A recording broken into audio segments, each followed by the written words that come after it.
Okay, we're here on Muschopauge Road in Rutland.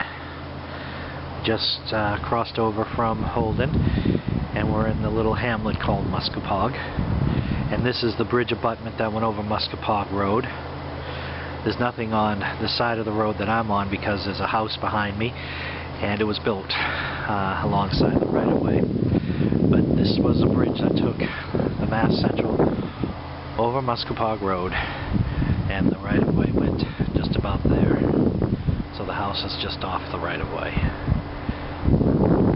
So that's where the tracks went, and that's heading towards Muschopauge Station, which is at the halfway point. And we got the telephone workers working today.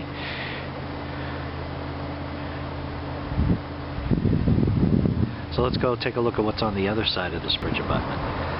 Okay, now I'm on the other side of the bridge abutment. I'm looking back towards Holden and Jefferson, which is right around the corner there, which would lead us back to the Route 68 overpass where we were right before this.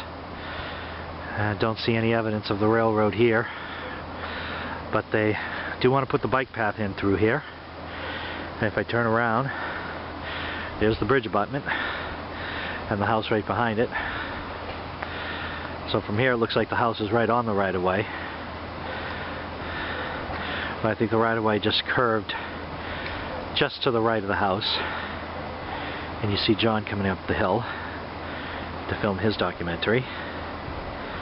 So this is Muschopauge Road in the little hamlet of Muschopauge in the town of Rutland. Our next stop is Muschopauge Station itself. Okay, we made it. We are at Milepost 51, which is 1 mile from the halfway point of the Central Mass. We are here in Muschopauge,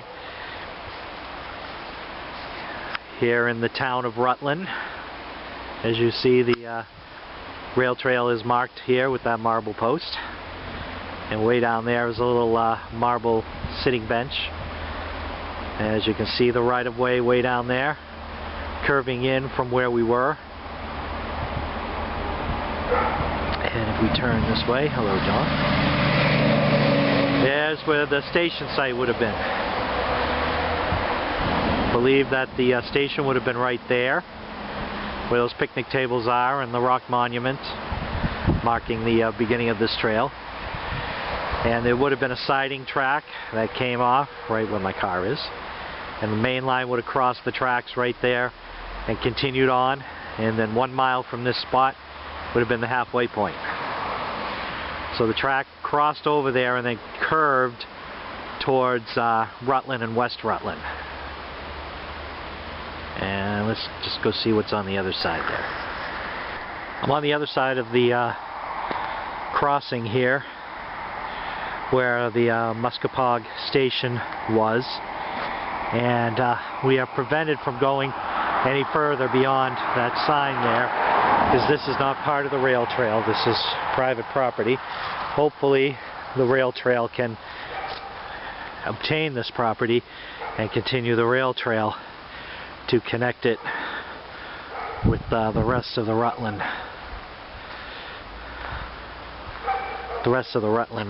path, because that Rutland path goes all the way to Barry. So can't go beyond this point here, but just want to see what this is here. Don't know if it's railroad related or not. Doesn't look like it. Could be, but yeah, this is private property. This is not part of the right-of-way. I mean, it is part of the right-of-way, it's not part of the bike path. But over there, as you can see, if I can zoom in, the trail does curve right over there and heads south towards Rutland.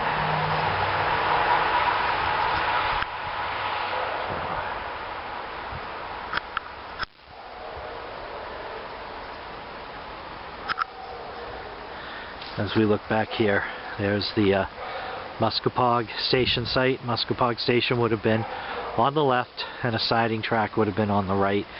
Don't know if the siding track went across the crossing, but we are at the halfway point. Next shot you see, we will be on the second half of our journey to Northampton. Okay, now that we're at the halfway point, just want to give everyone a quick view of where we have been. As you see, here's West Boylston, and up there is Oakdale. And we came across Oakdale and went into Holden and stopped at the Springdale Mill site. And after that, we stopped right at the River Street crossing, where the Canada Mills, approximate location of the Canada Mills. We were over at Quinnipoxet, to where the Quinnipoxet and Holden station was. Went over to here, where the Holden Junction was and where the Jefferson station was. Then we were over here where Route 68 went under, and that street in that was just over the line.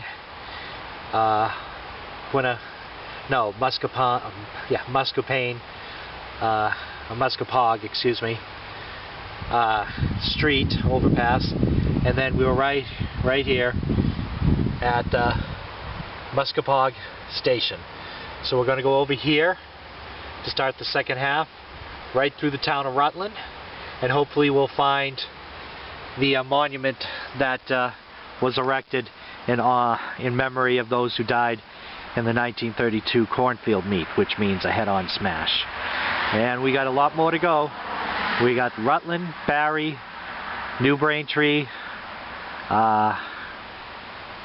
Hardwick, Wheelwright, and Gilbertville, which is part of those two are part of Hardwick. And then into Ware, Palmer, Bondsville, which is part of Palmer.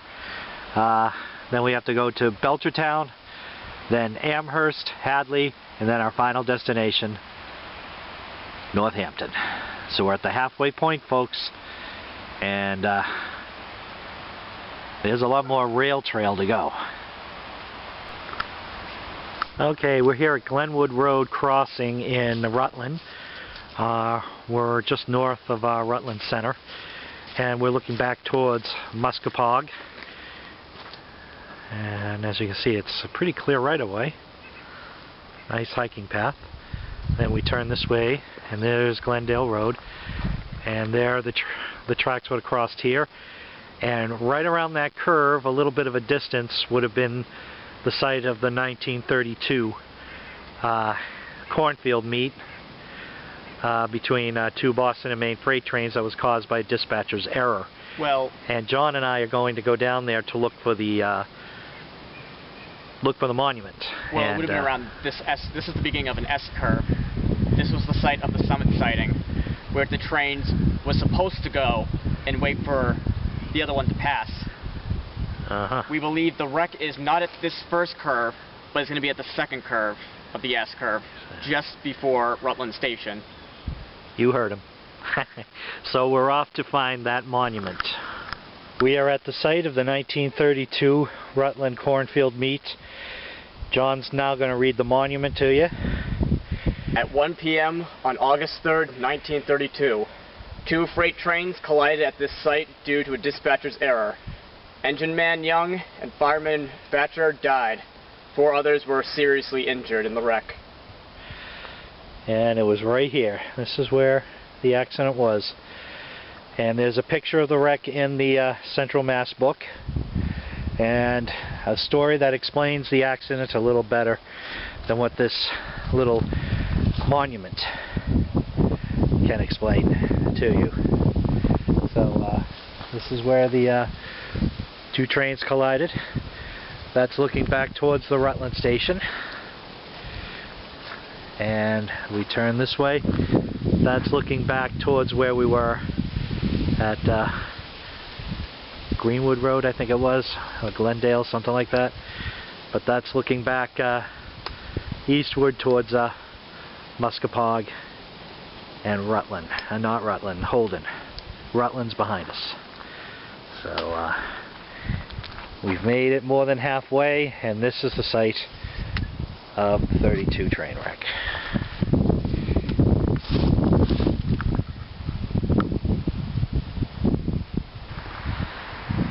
Just west of the impact spot of the 1932 cornfield meet, and we're at Route 58, which went over the railroad tracks on a bridge, and that's looking back towards the accident site. Hello, John. Now there's Route 58 going over the trail. So the trains would have gone under this road on a bridge, and right around the corner there, way down there, that would have been right where the Rutland station was. And after looking what's on the other side of the bridge, we're going to go there and see what's at the old Rutland station.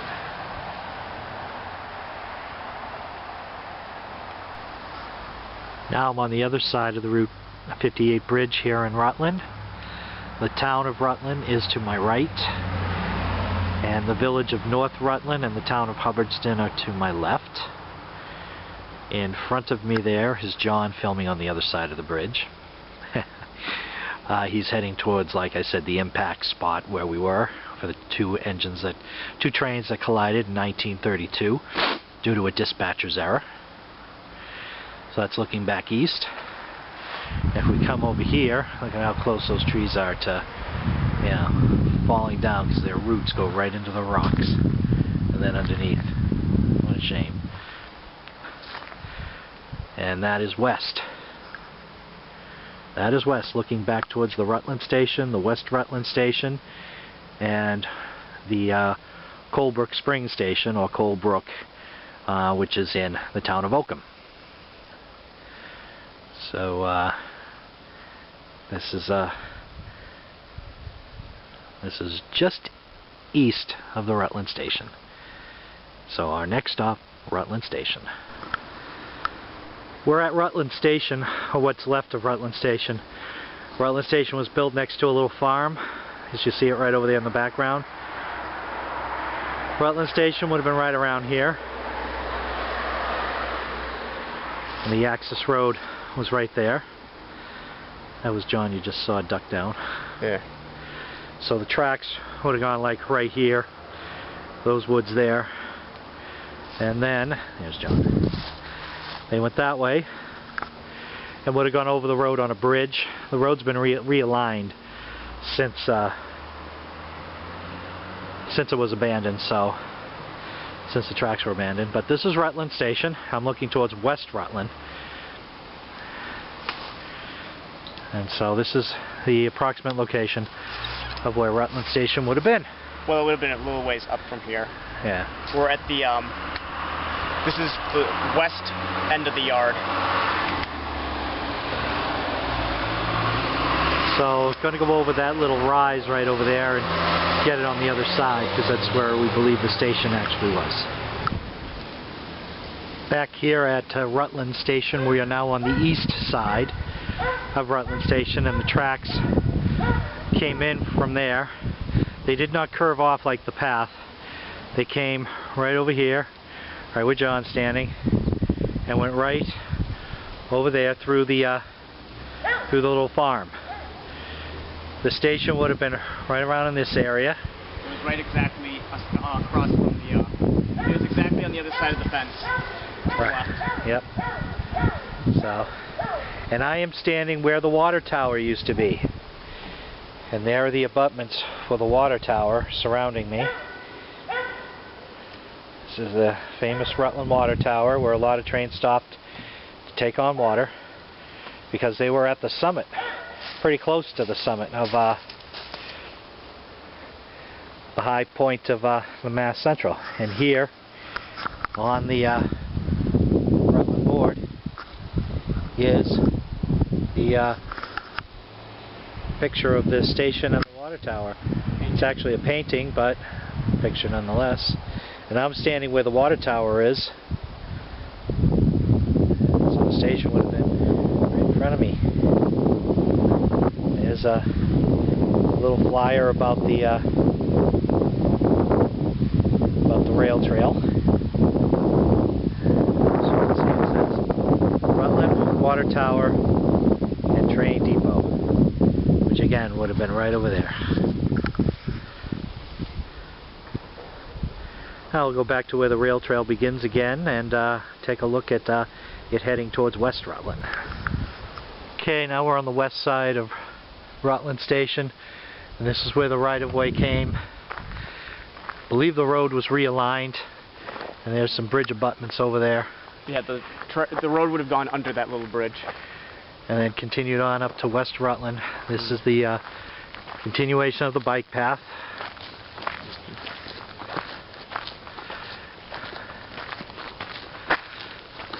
And you can see right here, this is where the road curved originally. Yep.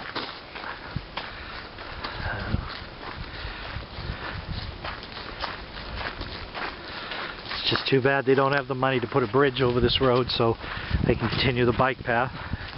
That the owners of the farm won't allow them to build the bike path on their property.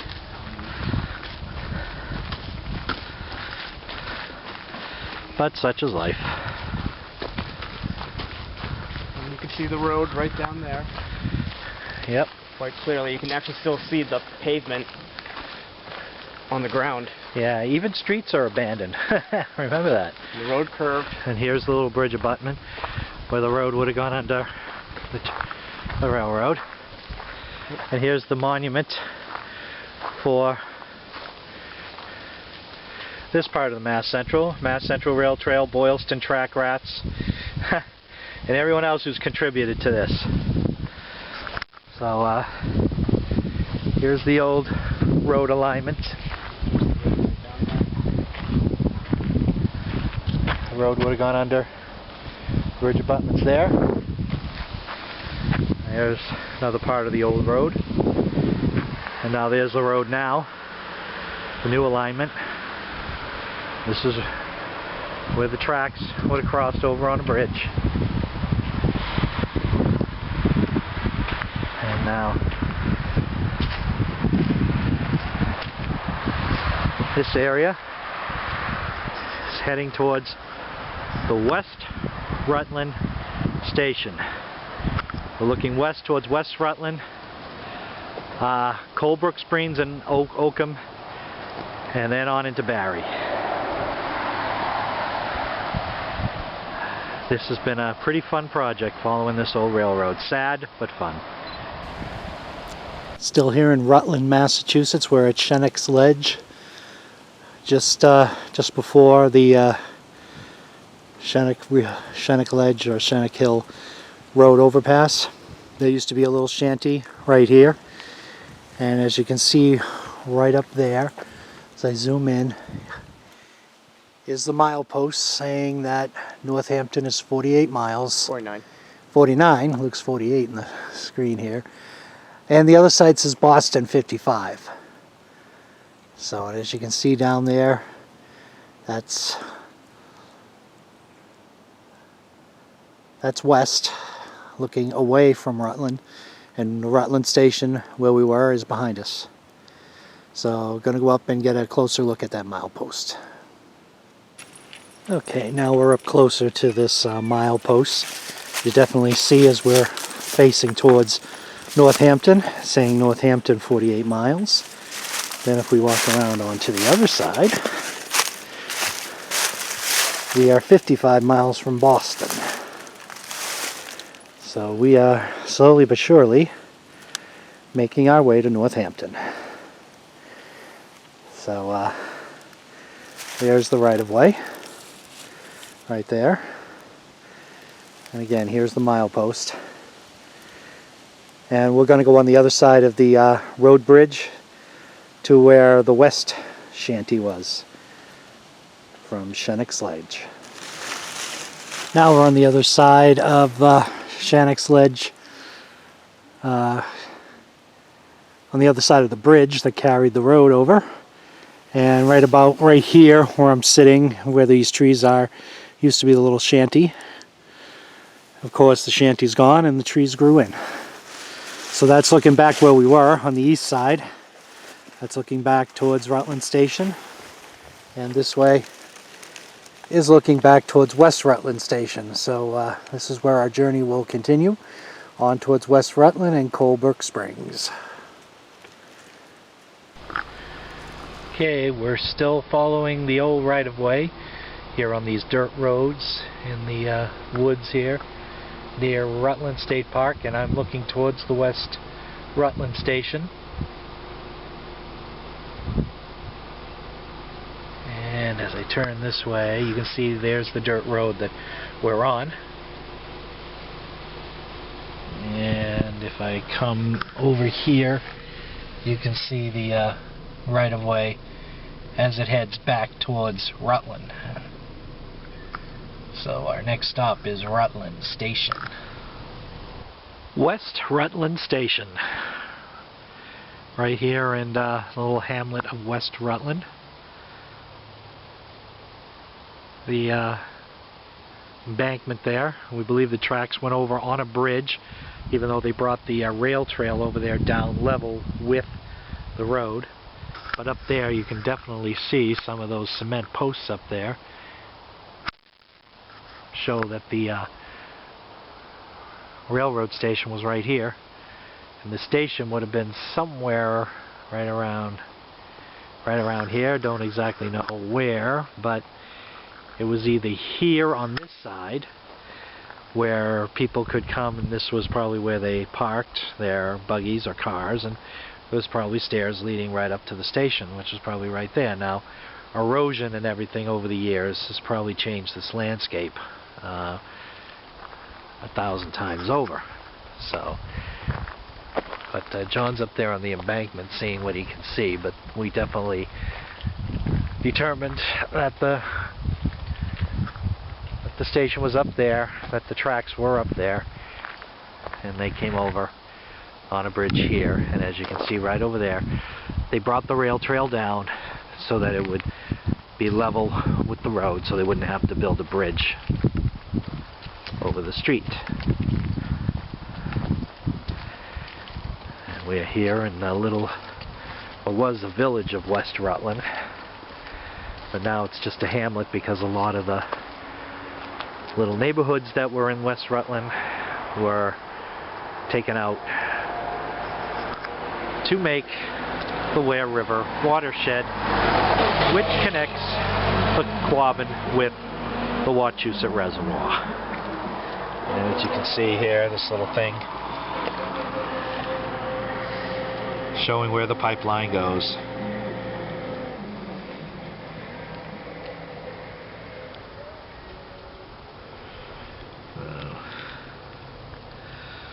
A lot of nice information here at these former crossings that they put these little maps in. They show us the rail trails and everything. So, but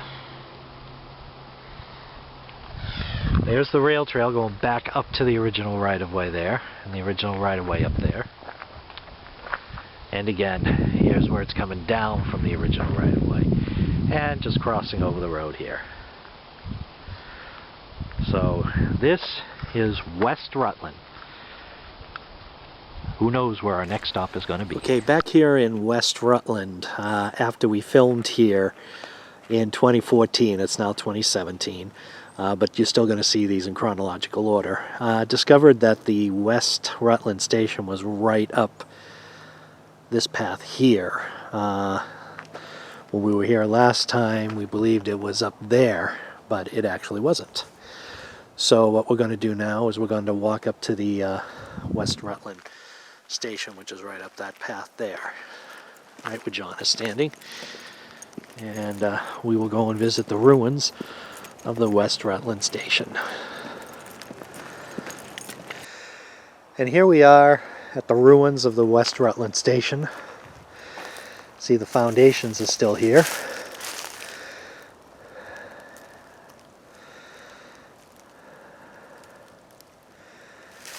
And the path, this is probably what's the driveway to get up to the station. It's rejoining the right-of-way right there, and the original right-of-way was right over here on the other side of the station. So this probably was like a... That was the doorway. Yeah. As you see, some trees have actually started to grow in where the station was. But it's too bad they couldn't preserve it and leave it here, some kind of a rest stop for the hikers or whoever's here. But the actual right-of-way is over there. There was also a milk shed right in front of you.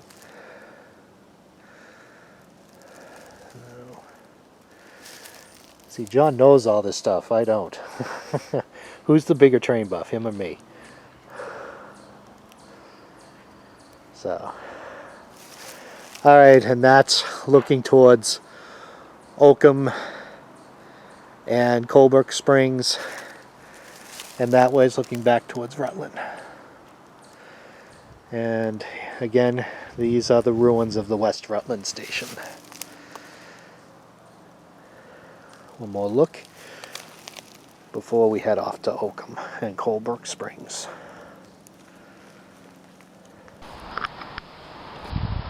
Okay, still in West Rutland. We are approaching the Oakham town line, and we are here at the Midstate and Mass Central Rail Trail crossing each other. And this is Mass Central. This is where the trains would have gone by after leaving West Rutland Station, heading towards Oakham and the little village of Colebrook Springs. There's the Midstate path coming in and crossing. And there's the railroad right-of-way looking back towards West Rutland Station. So we're here in West Rutland, just short of the Oakham town line and the now hamlet, former village of Colebrook Springs. And that is going to be one of our next stops. Our next stop should be where the line crossed over the highway, Route 122A.